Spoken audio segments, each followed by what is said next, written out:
السلام علیکم دوستو، اگر آپ نے خطبہ حج کا پہلا حصہ دیکھا تھا تو آپ جانتے ہیں کہ وہ محض الفاظ نہیں، دلوں کو ہلا دینے والا پیغام تھا۔ لیکن جو باتیں وہاں پر چھوٹ گئی تھیں، جو دعائیں، جو آیات، جو الفاظ لاکھوں حاجیوں کی آنکھوں کو نم کر گئے تھے، وہ سب آج کی اس ویڈیو میں آپ کو سنائے جائیں گے۔ یہ صرف خطبہ نہیں، یہ وہ آئینہ ہے کہ جس میں ہر مسلمان کو خود کو دیکھنا چاہیے۔ تو اس پیغام کو دل سے سنیے۔ یہ ہے خطبہ حج 2025 کا دوسرا اور آخری حصہ۔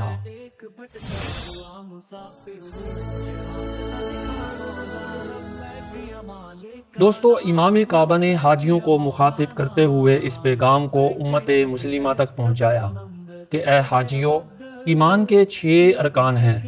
نمبر 1 اللہ پر ایمان، نمبر 2 اس کے فرشتوں پر ایمان، نمبر 3 اس کی کتابوں پر ایمان، نمبر 4 اس کے رسولوں پر ایمان، نمبر 5 آخرت کے دن پر ایمان، اور نمبر 6 تقدیر کے خیر و شر پر ایمان، یعنی کہ اچھی اور بری تقدیر پر ایمان۔ اس کے بعد امام صاحب نے ہمیں نبی کریم صلی اللہ علیہ وسلم کی اطاعت کی اہمیت یاد دلاتے ہوئے ایک گہرا سوال اٹھایا۔ انہوں نے فرمایا کہ اگر تم گواہی دیتے ہو کہ محمد صلی اللہ علیہ وسلم اللہ کے رسول ہیں تو کیا تم ان کی ہر بات مانتے بھی ہو؟ دوستو، یہ بات سن کر میدان عرفات میں سناٹا چھا گیا۔ آپ اس بارے میں کیا کہتے ہیں؟ کیا آپ بھی ان کی اطاعت کرتے ہیں؟ اپنی رائے کا اظہار کمنٹ میں ضرور کیجیے۔ پھر امام صاحب نے وہ اہم بات کی کہ جو ہر مسلمان کے دل کو جھنجھوڑ دیتی ہے۔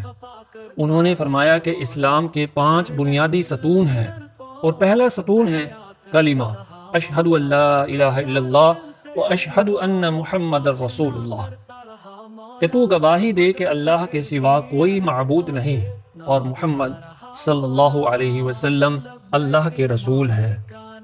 لا الہ الا اللہ کی گواہی کا تقاضا ہے کہ عبادت صرف اللہ کے لیے ہو، نہ کہ فرشتوں، انبیاء، صالحین یا اولیاء کے لیے۔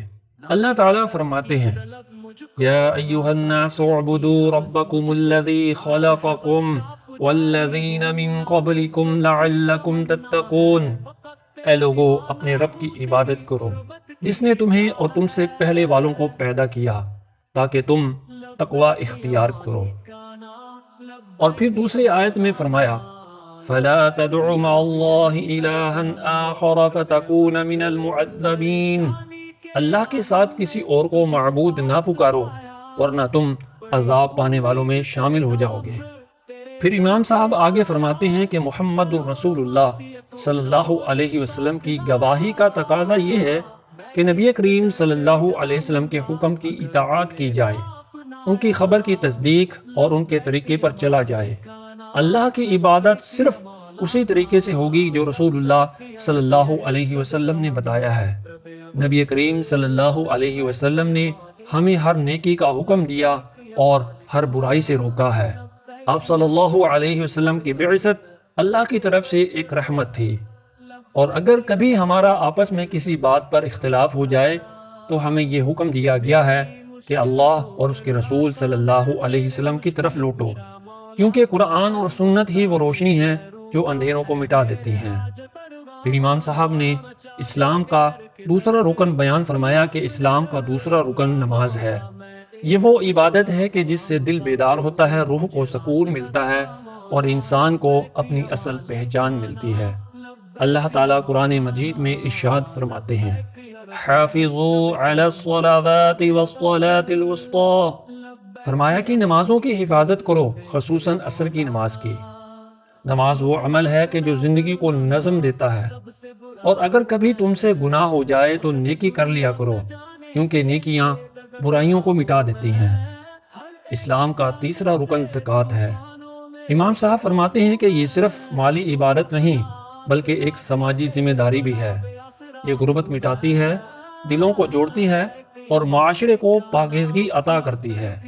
اللہ تعالیٰ نے قرآن مجید میں ارشاد فرمایا خذ من اموالہم صدقۃ تطہرہم وتزکیہم بها وصل علیہم ان صلاتک سکن لہم واللہ سمیع علیم۔ آپ ان کے مالوں میں سے صدقہ لیجئے جس کے ذریعے سے آپ ان کو پاک و صاف کر دیں اور ان کے لیے دعا کیجئے۔ بلا شبہ آپ کی دعا ان کے لیے اطمینان کا سبب ہے اور اللہ تعالیٰ خوب سنتا ہے، جانتا ہے۔ اس کے بعد امام صاحب نے چوتھا رکن بیان فرمایا کہ چوتھا رکن رمضان کے روزے ہیں۔ روزے رکھنے میں جسمانی مشقت ضرور ہے مگر دل کو پاکیزگی ملتی ہے، وہ انسان کو شہوتوں سے بچنے کا شعور دیتی ہے۔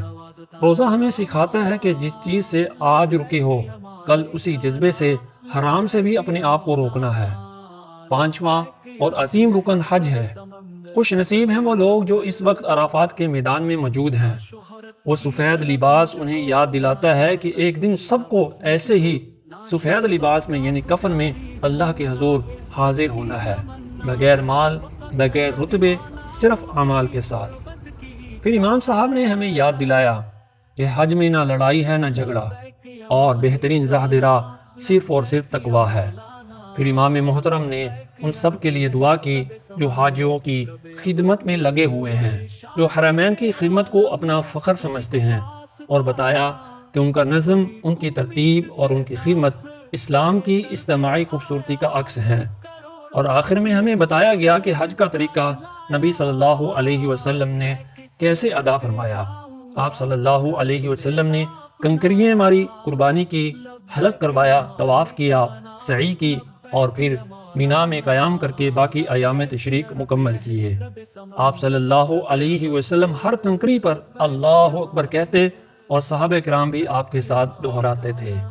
اللہ تعالیٰ نے قرآن مجید میں ارشاد فرمایا وَاذْكُرُوا اللَّهَ فِي أَيَّامٍ مَّعْدُودَاتٍ، ان گنتی کے دنوں میں اللہ کا زیادہ سے زیادہ ذکر کرو۔ تو اے حاجیوں اپنے حج کو ذکر سے بھر دو، دلوں کو صاف رکھو اور واپسی پر صرف ظاہری تبدیلی نہ ہو بلکہ تمہاری روح بھی بدل چکی ہو۔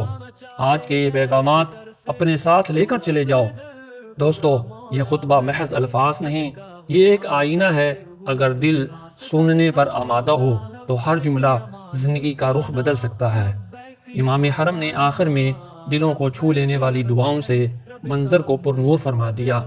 فرمایا کہ یہ عرفہ کا دن بڑا عظیم ہے، یہ وہ دن ہے کہ جب اللہ تعالیٰ لوگوں کو جہنم سے آزاد کرتا ہے، فرشتوں کے سامنے فخر کرتا ہے اور دعا مانگنے والوں کی دعائیں قبول فرماتا ہے۔ تو دعاؤں میں لگ جاؤ، اللہ کی حمد کرو، اسی سے مانگو، وہی دینے والا ہے۔ پھر امام محترم نے دعا شروع کی اور کہا اے اللہ ہمارے گناہوں کو معاف فرما۔ اگر آپ امام کعبہ کی دعا میں شامل ہونا چاہتے ہیں تو کمنٹ میں آمین لکھ دیں اور دعا میں شامل ہو جائیں۔ اے اللہ ہمارے گناہوں کو معاف فرما، ہمارے معاملات آسان فرما، ہماری اولاد کو نیک بنا۔ اے اللہ ہمیں جنت عطا کر، ہمیں جہنم سے بچا لے۔ اے اللہ ہمارے حج کو قبول فرما اور ہمیں اپنا شکر گزار بندہ بنا دے۔ اے اللہ پوری امت مسلمہ کے حالات درست فرما دے، ان کے دلوں میں محبت پیدا فرما دے۔ اے اللہ فلسطین کے مظلوموں کی مدد فرما، ان کے بھوکے کو کھانا کھلا دے، بے گھروں کو اللہ گھر عطا فرما دے اور دشمنوں کے شر سے انہیں محفوظ فرما لے۔ اے اللہ مسلم حکمرانوں کو بھلائی کی توفیق دے، خصوصاً خادم حرمین شریفین اور ان کے ولی عہد کو جزائے خیر دے جنہوں نے حاجیوں کی خدمت کو اپنا اعزاز سمجھا۔ سبحان ربک رب العزت عما یصفون وسلام علی المرسلین والحمد للہ رب العالمین وصلی اللہ علی نبینا محمد صلی اللہ علیہ وسلم۔ دوستو، اگر اس خطبہ کے پیغامات آپ کے دل کو چھو گئے ہیں تو اسے صرف سن کر مت گزر جائیے، ان پیغامات کو اپنی زندگی کا حصہ بنائیے، اپنے عمل، اپنی نیت اور اپنی راہ کو درست کیجیے۔ کمنٹ میں لکھیے آمین یا رب العالمین۔ اس ویڈیو کو شیئر کیجیے تاکہ یہ دعا ہر مسلمان کے دل تک پہنچ جائے۔ مزید ویڈیوز کے لیے ہمارے یوٹیوب چینل با مقصد کہانیاں کو سبسکرائب کریں، بیل کے بٹن کو ضرور آن کریں تاکہ ہر نئی آنے والی ویڈیو کا نوٹیفیکیشن بر وقت آپ تک پہنچ سکے۔ اگلی ویڈیو تک کے لیے اجازت دیجیے، اللہ حافظ۔